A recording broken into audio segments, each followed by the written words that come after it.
சொல்ல வரேன்னா கொஞ்சம் கவனிங்க. கொஞ்சம் கவனிங்க. கூட்டத்தை ஐயா, அன்புதான் பிரதானம்ல. கோயில் வாசல்ல வியாபாரம் பண்ண போது இயேசு சாட்டையால் அது கடிச்சாரு. அப்படிதான் இது. பரிசுத்த வேகாமத்துக்கு விளக்கம் கொடுக்கறது கூப்பிடல. சரியா? அத புரிஞ்சுக்கங்க. சரி, அமைதியாரியா. கிறிஸ்தவ இஸ்லாமிய மக்களுக்கு திராவிட முன்னேற்ற கழகம் செய்த ஒரே ஒரு நன்மையை சொல்லுங்க. நான் இப்படியே எங்க ஊருக்கே போயிடுறேன். அரசியல் செய்யறதை விட்டு இந்த நிலத்தில் இந்த மண்ணுக்கு மக்களுக்கும் போராடுறது இங்க என்னத்தை கைவிட்டு ஒரு நன்மை, ஒரே ஒரு நன்மை. உன்னை அச்சப்படுத்தி பயப்படுத்தி உன்னை கோலையாக்குனதை தவிர அவன் சாதிச்சதா இருக்க? இஸ்லாம் நீ சிறுபான்மை, கிறிஸ்தவன் நீ சிறுபான்மைன்னு சொல்றது யாரு? ஐயா ஸ்டாலின் ஐயா எதை வச்சு உங்களை சிறுபான்மைன்னு சொல்றாரு? நீங்க என்ன கேட்கணும்? நீங்க யாருங்க ஐயான்னு கேட்டிருக்கணும். இங்க இருக்க ஒரு கிறிஸ்தவன் ஒரு இஸ்லாமிய யாராவது நீங்க யாருங்கயா யாராவது கேட்டீங்களா? நீங்க இந்த மதவாத எதிர்ப்புங்கிறத நீங்க புரிஞ்சு வச்சுக்கிறது ரொம்ப தப்பா இருக்கு. நீங்க திமுகவே ஒரு பெரிய மதவாத கட்சி என்பதை நீங்க அறியாது திரும்ப பேசிட்டு. கன்னியாகுமரியில எத்தனை மறை மாவட்டம் இருக்கு, எத்தனை மறை இது இருக்கு, அது தலைவர்கள் இருக்கிறாங்க. கண்ணுக்கு முன்னாடி பூமி தாயின் மலை மார்பை அறுத்து கொண்டு வர ஒருத்தன் தடுக்கல். எத்தனை பல்லாயிரக்கணக்கான மலை பிரசங்க இறைமகன் செஞ்சார, இந்த மலையில செயலை வெட்ட விட்டீங்களா? எதனால விட்டீங்க? உங்க ஜபத்தால, உங்க தொழுகையால, உங்க வழிபாட்டால அரையங்கிற மலையை உங்களால் வளர்த்து காட்ட முடியுமா? இயற்கையின் அரும்பெரும் கொடையை காசாக்கிட்டு போறான். கண்டுக்கிறாம இருந்துட்டு நீங்க வெட்டி விக்கிறவனுக்கு ஓட்ட போட்டுட்டு தடுக்க குடிக்கிறவனை ரோட்ல போட்டவங்க தானே நீங்க எல்லாம். இந்த நாட்டில் அரசியல் வரலாறு, இன விடுதலை வரலாறு என்பது பிரபாகரனுக்கு முன்பு, பிரபாகரனுக்கும் பின்பு. இது பிரபாகரன் பிள்ளைகளின் காலம். சும்மா வந்துகிட்டு அது இது கூடாது. இது போர். இறை மக்கள் ஏக இறைவன் அல்லாஹ் என்று ஏற்றுக்கொண்ட எண்ணரும் இஸ்லாமிய சொந்தங்கள், நீங்கள் தான் இந்த நாட்டிலே அரசியல் மறுமலர்ச்சியில் ஏற்படுத்தியிருக்க வேண்டும். செய்ய தவறிட்டீங்க. அநீதிக்கு எதிரான புரட்சி தீயை பற்ற வைக்கவே நான் இந்த பூமிக்கு வந்தேன். நான் சொல்லல, இறைமகன் இயேசு. அவர் பற்ற வைத்த புரட்சி தீயை அணைத்தவர்கள் நீங்கள். அந்த தீயை அணைய விடாமல் தொடர்ந்து தூக்கிக்கிட்டு ஓடுகிற மகன் நான்.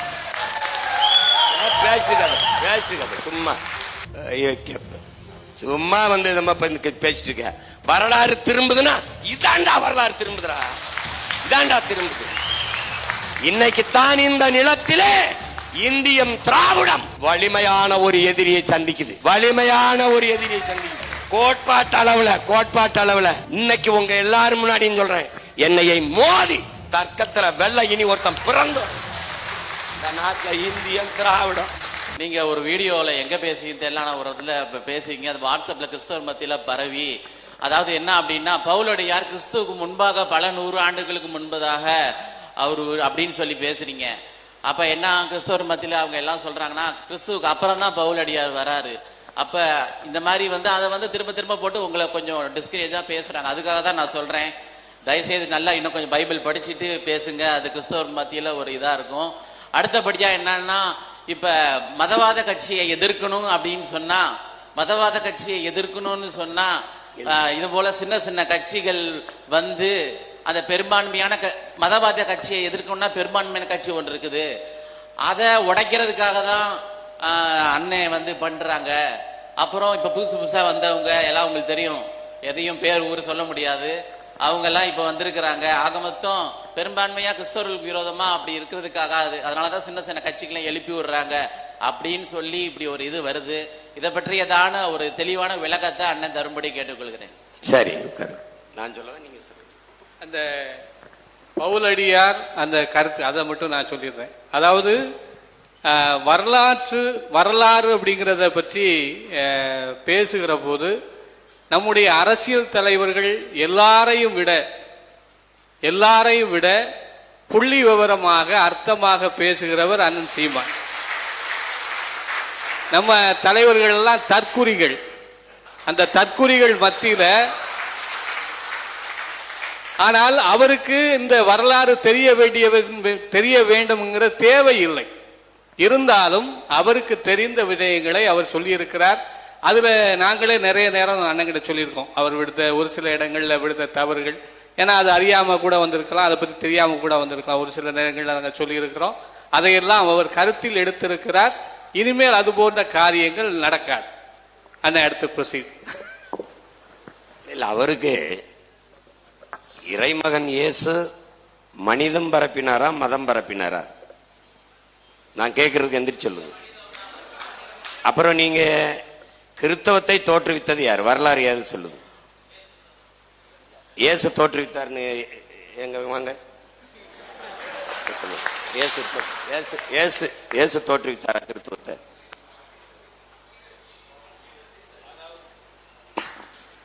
அதாவது இந்த இயேசு ஆண்டவர் இந்த உலகத்திலே கடவுளுடைய நற்செய்தியை அறிவிக்க வந்தார். ஆனால் அவருடைய சீடர்கள் தான் கிறிஸ்தவ மதம் என்பதை உருவாக்கினார்கள்.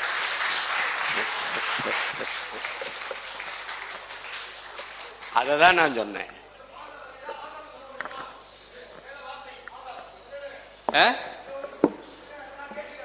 ஐயா சொல்லுங்க.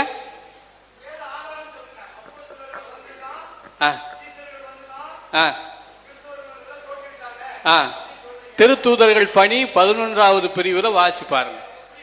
திருத்தூதர்கள் பணி அப்போஸ்தலிக்க நடவடிக்கைகள் 11வது பிரிவுல வாசிச்சு பாருங்க. சரியா? அந்த கிறிஸ்தவர்கள் அவங்க தான் உருவாக்குனாங்க. ஆமா, அதுதான் தொடக்கம்.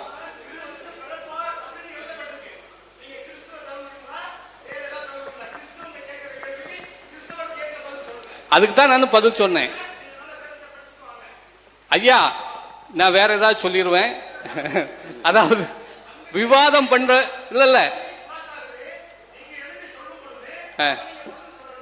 அதுதான் நான் சொன்னேன். உங்களுக்கு பதில் தான் நான் சொன்னேன்.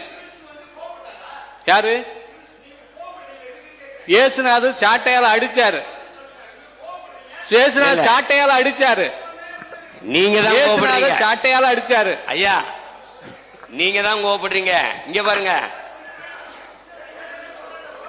இங்க பாருங்க. ஐயா இங்க வாங்க. ஐயா இருங்க இருங்க, நான் பேசுறேன். இங்க பாருங்க,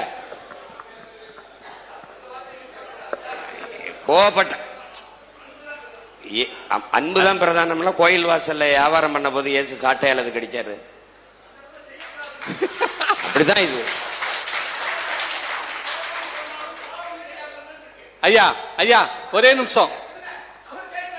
இல்ல இல்ல இல்ல இல்ல ஒரு நிமிஷம். இல்ல இல்ல ஒரு நிமிஷம். நான் பேசுற முத கேளுங்க. ஆமா ஆமா அதே மாதிரிதான். ஆமா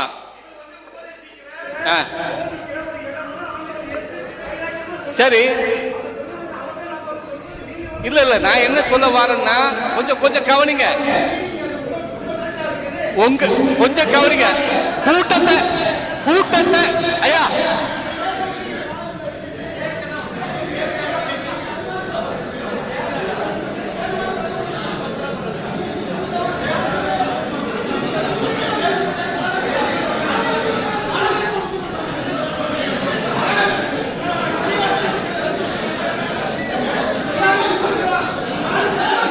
அமைதியா வாங்க. ஐயா ஐயா ஐயா எல்லாரும் அமைதியா இருங்க. அமைதியா வாங்க. எல்லாரும் அமைதியா இருங்க. ஒரு நிமிஷம் ஒரு நிமிஷம் எல்லாரும் அமைதியா இருங்க. நீங்க யாரும் பேச வேண்டாம். தயவு செய்து வாங்க. தயவு செய்து வாங்க. இங்க வாங்க. எல்லாரும் வாங்க. ஐயா ஐயா இங்க வாங்க. தயவு செய்து இங்க வாங்க. இங்க வாங்க. நீங்க வாங்க. ஒரே ஒரு நிமிஷம். ஐயா ஐயா ஒரு நிமிஷம். அதாவது காவல்துறை உள்ள வர வேண்டாம். தயவு செய்து காவல்துறை உள்ள வர வேண்டாம். வெளியே போயிரு. காவல்துறை உள்ள வர வேண்டாம். வெளியே போயிரு. ஐயா ஒரு நிமிஷம். ஒரே ஒரு விஷயத்தை நான் உங்கள்ட்ட சொல்றேன். தயவு செய்து புரிஞ்சுக்கங்க. இந்த இது ஒரே ஒரு விஷயம் தான். தயவு செய்து புரிஞ்சுக்கங்க. அண்ணனிடம் அரசியல் சார்ந்து அரசு சார்ந்த கேள்விகள் கேட்பதற்காக தான் நம்ம கூப்பிட்டுருக்கோம். பைபிளுக்கு விளக்கம் கொடுக்கிறதுக்கு பரிசுத்த வேதாகமத்துக்கு விளக்கம் கொடுக்கிறதுக்கு கூப்பிடல. சரியா? அதை புரிஞ்சுக்கங்க. வணக்கம். நான் சென்னையில இருந்து வரேன். சென்னையில இருந்து வரேன். அடுத்த கேள்வி அடுத்த கேள்வி. அதனால இருங்க இருங்க. இல்ல சகோதரர் சொல்றாரு, நீங்க பைபிள நல்லா படிக்கிறாரு, ஒருத்தர் குரான நல்லா படிக்கிறாரு, நான் தமிழர் இன வரலாற்றை நல்லா படிக்கன்னு சொல்றேன். இந்த நாட்டுக்கு மக்களுக்கும் தேவையான அரசியல் எது? முதல்ல அதை நீங்க விளக்கணும். கிறிஸ்தவனுக்கு என்று தனி அரசியல் கிடையாது, இஸ்லாமியனுக்கு என்று தனி அரசியல் கிடையாது, இங்க இந்துக்கு என்று தனியா ஒரு பாதுகாப்பு அரசியல் ஒண்ணு கிடையாது.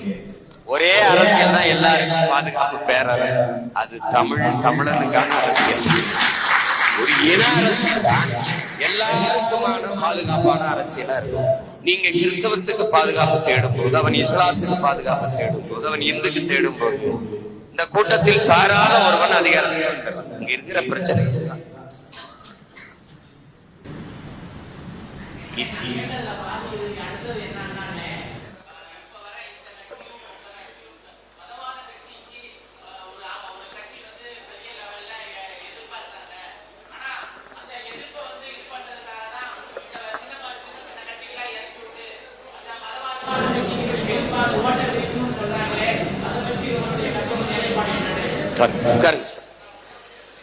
அமைதியா இருங்க.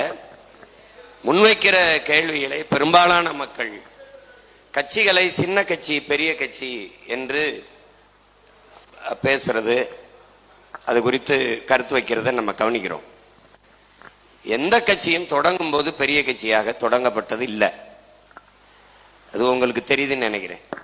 அது இன்னைக்கு அதிகாரத்தில் இருக்க திமுகவோ அதிமுகவோ தொடங்கும் போதே பெரிய கட்சி அப்படின்னு இல்லை. சிறிய கட்சிங்கிறீங்க. சிறிய கட்சி தான் பெரிய கட்சி ஆகுது. நீங்க எடுத்தவனே இவ்வளவு பெரிய மகனா பிறக்கல, பிறந்துதான் சிறுக சிறுக வளர்ந்து வர்றீங்க. அப்படித்தான் இது. முன்வைக்கிற நோக்கத்தை தான் பார்க்கணும். அந்த நோக்கம் சரியானதாக, உயர்ந்ததாக, புனிதமானதாக இருக்குதா அதான் பார்க்கணும். எண்ணிக்கையை பார்க்காமல் எண்ணத்தை தான் நீங்க கவனிக்கணும். நான் வரும்போது ஒரு மகன், எந்த பின்புலமும் இல்லை, அரசியல் பின்புலம் அறவே கிடையாது, பொருளாதார வலிமை கிடையாது, ஊடக ஆதரவு கிடையாது. ஒரு இனச்சாவிலிருந்து பிரசவிக்கப்பட்ட மகன் ஒரு எளிய பின்னணியில் இருந்து ஒற்றை மகனா நின்று போராடி ஒரு படையை திரட்டி என் போன்ற உணவுள்ள இளைஞர்களை எல்லாம் ஒன்று கூட்டி தொடர்ச்சியாக வாக்குக்கு காசு கொடுக்காமல் போராடி போராடி தோல்வியவே பாதையா மாற்றி மாற்றி மாற்றி வந்து 36,50,000 வாக்கை பெற்று மூன்றாவது பெரிய கட்சியாக வந்திருக்குது. அப்படின்னா ஐயா கவனிங்க, மூன்றாவது பெரிய கட்சியா வந்திருக்குன்னா அது இது சிறிய கட்சி பெரிய 4,50,000 வாக்கு முதல் தேர்தலில். இன்னைக்கு எவ்வளவு தூரம் இந்த கட்சி வளர்ந்துருக்குன்னு நீங்க பார்க்கணும். நீங்க இன்னைக்கு சீமான்னு ஒருத்தர் இருக்கான், அவனை கூப்பிட்டு பேசுவோம்னு நீங்க வந்திருக்கீங்கன்னா 10 வருஷத்துக்கு முன்னாடி என்னை நீங்க இந்த இடத்துல கூப்பிட்டு வச்சு கேட்கல. இன்னைக்கு கேட்குறீங்கன்னா அந்த இடத்துக்கு வர்றதுக்கு கொஞ்சம் காலம் ஆகுது. நீங்க சிறிய கட்சி பெரிய கட்சின்னு நீங்க இந்த மதவாத எதிர்ப்புங்கிறத நீங்க புரிஞ்சு வச்சுக்கிறது ரொம்ப தப்பா இருக்கு. இங்க திமுகவே ஒரு பெரிய மதவாத கட்சி என்பதை நீங்க அறியாது திரும்ப திரும்ப பேசிட்டு. நாளைக்கு மாநாடு போடுறேன், மதங்களை விடு மரங்களை நடுன்னு. நீங்க என்னைய தேடாம நீ சிறுபான்மை, இஸ்லாம் நீ சிறுபான்மை, கிறிஸ்தவன் நீ சிறுபான்மைன்னு சொல்றது யாரு? ஐயா ஸ்டாலின். ஸ்டாலின் ஐயா எதை வச்சு உங்களை சிறுபான்மைன்னு சொல்றாரு? நீங்க என்ன கேட்கணும்? நீங்க யாருங்க ஐயான்னு கேட்டிருக்கணும். யாராவது கேட்டீங்களா? இங்க இருக்க ஒரு கிறிஸ்தவன், ஒரு இஸ்லாமிய யாராவது நீங்க யாருங்கயா? நாங்க சிறுபான்மையாயி நீங்க சிறுபான்மையா பெரும்பான்மையா? நீங்கள் சிறுபான்மை அப்படின்னா நான் பெரும்பான்மை. நான் எதுல பெரும்பான்மை? மொழி இனத்திலையா மதத்திலையா? மதத்தால நான் இந்து, நான் பெரும்பான்மை என்ற எண்ணத்தில் தான் அவர் உங்களை சிறுபான்மைங்கிறார். அப்ப நான் இந்து என்ற எண்ணத்தில் இருக்கிற நான் எப்படி மதவாதத்துக்கு எதிரானவன்? யாராவது சொல்லு, எப்படி எதிரானவன்?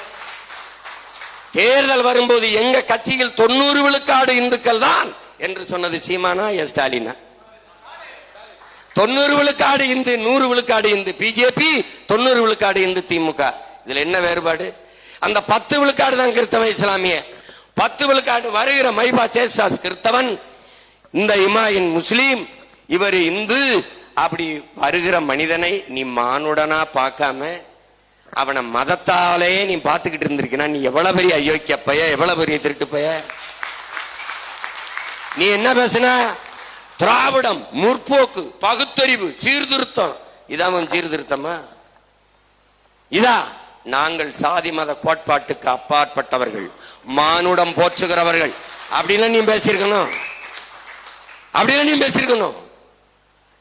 உன்னுடைய பெரியாரியம் சொல்லுது, உன்னுடைய நீ சொல்ற பெரியாரியம் ஈவே ராமசாமி ஐயா சொல்றார் தன்னுடைய பிறந்த நாள் செய்தியில, பார்ப்பனர்கள் பார்ப்பனர்கள் நம்மில் கீழானவர்கள்.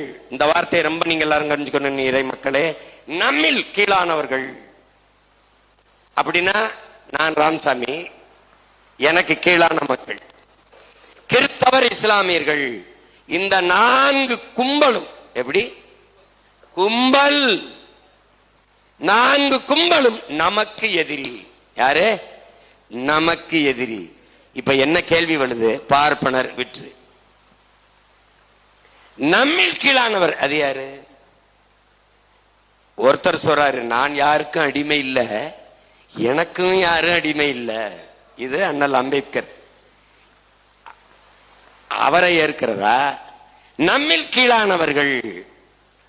அப்ப நீ ரொம்ப மேல இருக்கிய. ஒண்ணுல கீழானவன் யாராரு பட்டியல் சொல்லு. கிறிஸ்தவன், இஸ்லாமியன், இந்த கும்பல் 4 பேரும் நம்ம எதிரிகள், நமக்கு எதிரிகள். அந்த நமக்கு இருக்குல்ல, அந்த நமக்குல எவன் இருக்கான்? இந்த யாராவது இந்த கூட்டத்தில் கேள்வி கேட்டிருக்கீங்களா? கேள்வி கேட்டிருக்கீங்களா? அப்புறம்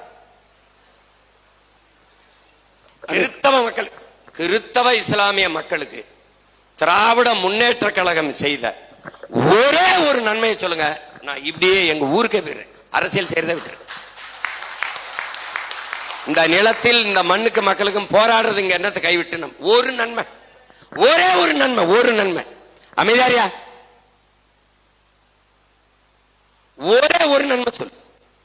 உன்னை அச்சப்படுத்தி பயப்படுத்தி உன்னை கோழையாக்குனதை தவிர அவன் சாதிச்சதா இருக்க? நீ என்னதுக்கு பயப்படுற? நீ சிறுபான்மை ஏன் ஏற்ற?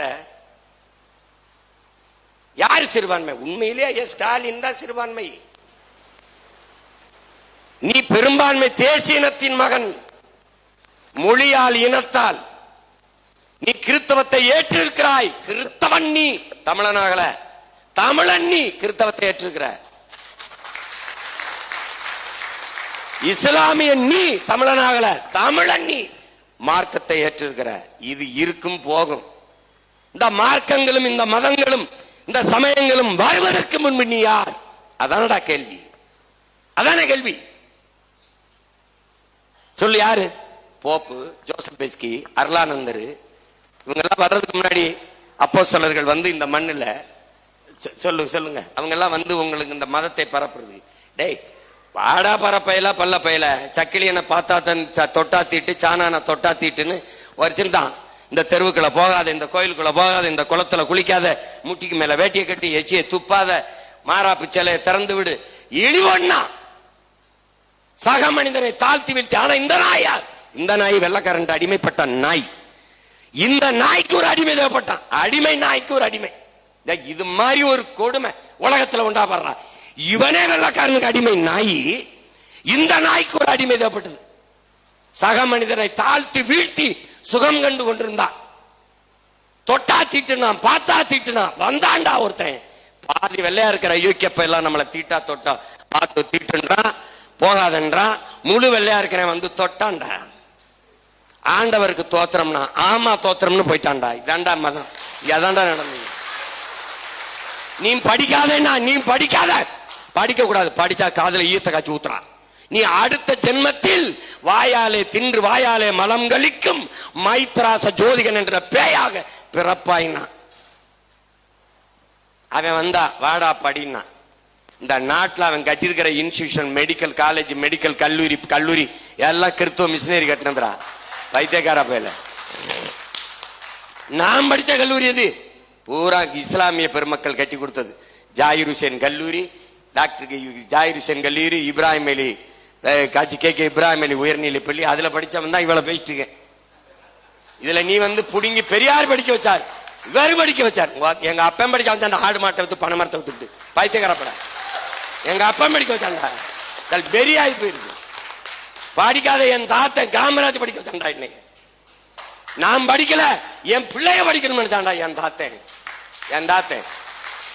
உங்க பெரியார் கட்டில ஒரு இன்ஸ்டியூஷன் சொல்றா, ஒரு எலிமெண்டரி ஸ்கூல் சொல்றா. பிச்சை எடுத்து வந்து படிக்க வைக்கிறான்டா என் தாத்தன் காமராஜ். பிச்சை எடுத்து வந்து மதிய உணவு ஓடுவோம், பிள்ளை பசியால படிக்க வர மாட்டேங்கிறான்ட்டு நன்கொடை கேட்டான்டா, கையெழுத்தி நின்னாடா, நன்கொடை கேட்டான் காமராஜ். அந்த நன்கொடைக்கு உங்க பெரியார் கொடுத்த நன்கொடை ஒன்னு சொல்ற, 100 ரூபாய் கொடுத்துறான். ஏய் சொல்றா, சும்மா வந்து பேசிட்டு இருக்க. வரலாறு திரும்புதுன்னா இதாண்டா வரலாறு திரும்புதுடா, இதாண்டா திரும்புது. இந்த நாட்டில் அரசியல் வரலாறு, இன விடுதலை வரலாறு என்பது பிரபாகரனுக்கு முன்பு, பிரபாகரனுக்கும் பின்பு. இது பிரபாகரன் பிள்ளைகளின் காலம். சும்மா வந்துகிட்டு அது இதுன்னு பேசிக்க கூடாது. இது போர், இது போர். இறை மக்கள் ஏக இறைவன் அல்லாஹ் என்று ஏற்றுக்கொண்ட எண்ணரும் இஸ்லாமிய சொந்தங்கள், நீங்கள் தான் இந்த நாட்டிலே அரசியல் மறுமலர்ச்சியில் ஏற்படுத்தியிருக்க வேண்டும். செய்ய தவறிட்டீங்க. அநீதிக்கு எதிரான புரட்சி தீயை பற்ற வைக்கவே நான் இந்த பூமிக்கு வந்தேன். நான் சொல்லல, இறைமகன் இயேசு. அவர் பற்ற வைத்த புரட்சி தீயை அணைத்தவர்கள் நீங்கள். அந்த தீயை அணைய விடாமல் தொடர்ந்து தூக்கிக்கிட்டு ஓடுகிற மகன் நான். பேசுகிறது சும்மா. அநீதியை கண்டு அச்சம் கொள்ளாமல் துணிந்து எதிர்த்து போராடுகிறவன் எவனோ அவனை உண்மையான ஜிகாத். நபிகள் நாயகம் ஸல்லல்லாஹு அலைஹி வஸல்லம் உண்மையான ஜிகாத். எனக்கு முன்பு என் அண்ணன் பழனி பாபா, அவனுக்கு பின்னாடி அவன் தம்பி சீமா.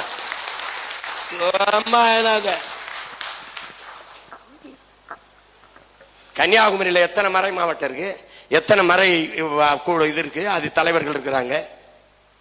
கண்ணுக்கு முன்னாடி பூமி தாயின் மலை மார்பை அறுத்து கொண்டு வரான், ஒருத்தன் தடுக்கல். எத்தனை பல்லாயிரக்கணக்கான மலை பிரசங்க இறைமகன் செஞ்சார, இந்த மலையில செயலை வெட்ட விட்டீங்களா? எதனால விட்டீங்க? உங்க ஜபத்தால, உங்க தொழுகையால, உங்க வழிபாட்டால அரையங்கிற மலையை உங்களால் வளர்த்து காட்ட முடியுமா?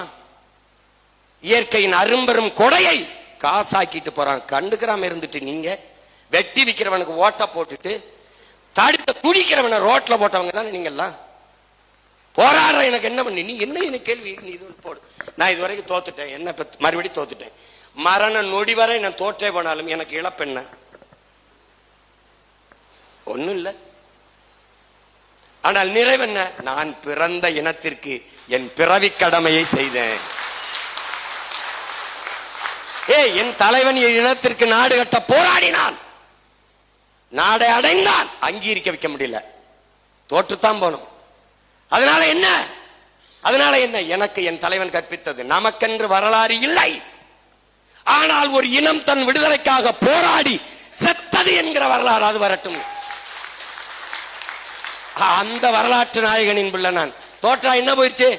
என் முன்னவர்கள் தமிழ் தேசிய அரசியலை முன்னெடுத்து தோற்றார்கள். மாப்போசி தோற்றார், சீபா ஆதித்தனார் தோற்றார்.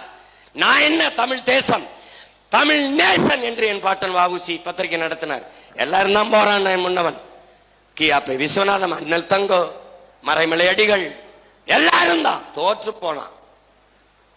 ஆனால் அவன் விதைத்த விதை வீரியமா வந்து நிக்குது. இன்னைக்குத்தான் இந்த நிலத்திலே இந்தியம் திராவிடம் வலிமையான ஒரு எதிரியை சந்திக்குது, வலிமையான ஒரு எதிரியை சந்திக்குது. கோட்பாட்டு அளவுல இன்னைக்கு உங்க எல்லாரும் முன்னாடி சொல்றேன், என்னையை மோதி தர்க்கத்துல வெள்ள இனி ஒருத்தன் பிறந்து இந்த நாட்டில் இந்தியம் திராவிடம்